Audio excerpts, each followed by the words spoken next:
ہم سب ایک دوڑ میں لگے ہوئے ہیں، کامیابی کی دوڑ، دولت کی، شہرت کی، لیکن کبھی سوچا ہے کہ کیا ہو اگر منزل پر پہنچ کر بھی سکون نہ ملے، اگر سب کچھ حاصل کر کے بھی اندر ایک خالی پن سا رہ جائے؟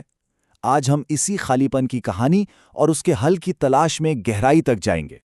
یہ الفاظ ہیں پاکستان کے سب سے بڑے پاپ سٹارز میں سے ایک جنید جمشید کے۔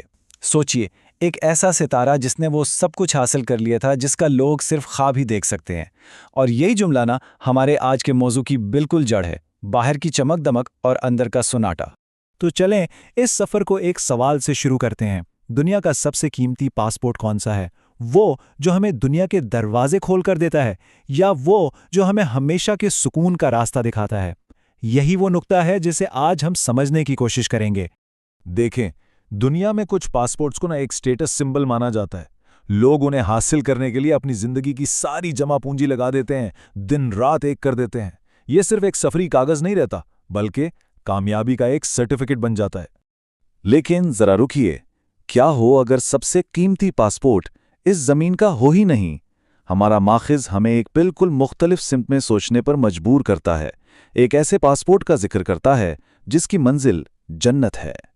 اچھا، اس روحانی قدرے نظام کو سمجھنے کے لیے چلیں ذرا تاریخ میں چلتے ہیں، ایک ایسی کہانی کی طرف جو ہمیں بتاتی ہے کہ اصل عزت خاندان یا نسب سے نہیں بلکہ ایمان سے ملتی ہے۔ یہ سلائیڈ ہمارے سامنے دو زندگیاں رکھتی ہے۔ ایک طرف ہیں بلال، ایک حبشی غلام جن کا معاشرے میں کوئی مقام نہیں تھا، اور دوسری طرف ابو لہب، پیغمبر اسلام کے سگے چچا اور قریش کے ایک بڑے سردار۔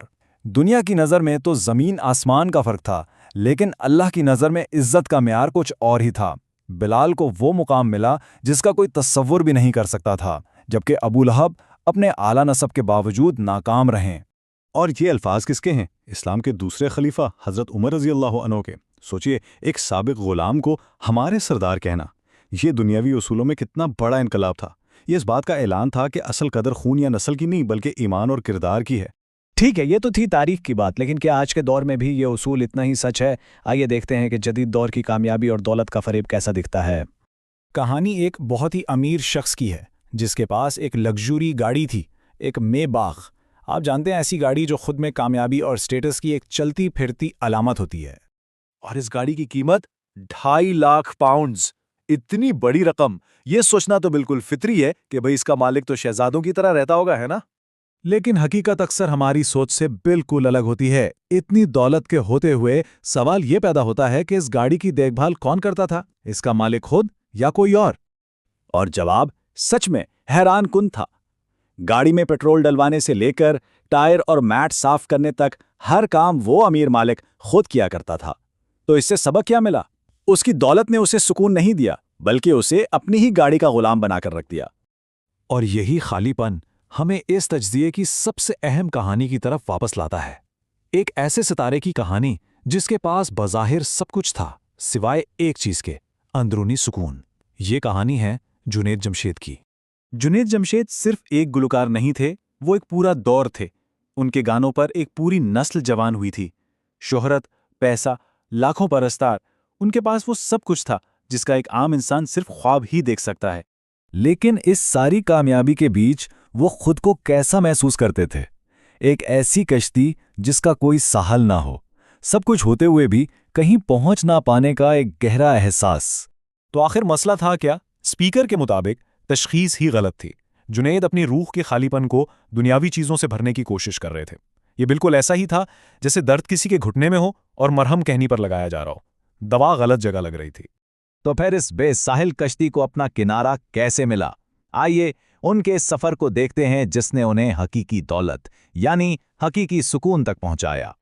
ان کی تبدیلی کا سفر ان 4 مراحل سے گزرا۔ سب سے پہلے انہوں نے اپنے اندر کے اندھیرے کو تسلیم کیا اور مدد مانگی۔ پھر انہیں صحیح تشخیص ملی کہ مسئلہ جسم کا نہیں، روح کا ہے۔ اس کے بعد وہ 2002 میں سب کچھ چھوڑ کر 4 ماہ کے روحانی سفر پر نکل گئے، اور آخرکار بالاکوٹ کی ایک چھوٹی سی مسجد میں انہیں اپنی منزل مل گئی۔ ذرا اس منظر کا تصور کیجئے، دنیا بھر کے 5 سٹار ہوٹلوں کی چکا چوند چھوڑ کر بالاکوٹ کی ایک سادہ سی مسجد میں ایک پھٹی ہوئی چٹائی پر بیٹھے انہیں وہ سکون مل گیا جس کی وہ اپنی پوری زندگی تلاش کرتے رہے۔ یہی اس کہانی کا اور ہمارے موضوع کا عروج ہے۔ اور آخر میں جنید کے اپنے الفاظ اس پوری کہانی کا خلاصہ ہیں۔ جو سکون میں 5 اسٹار ہوٹلوں میں ڈھونڈتا تھا وہ مجھے یہاں ملا ہے۔ مجھے لگ رہا ہے جیسے میں اڑ سکتا ہوں۔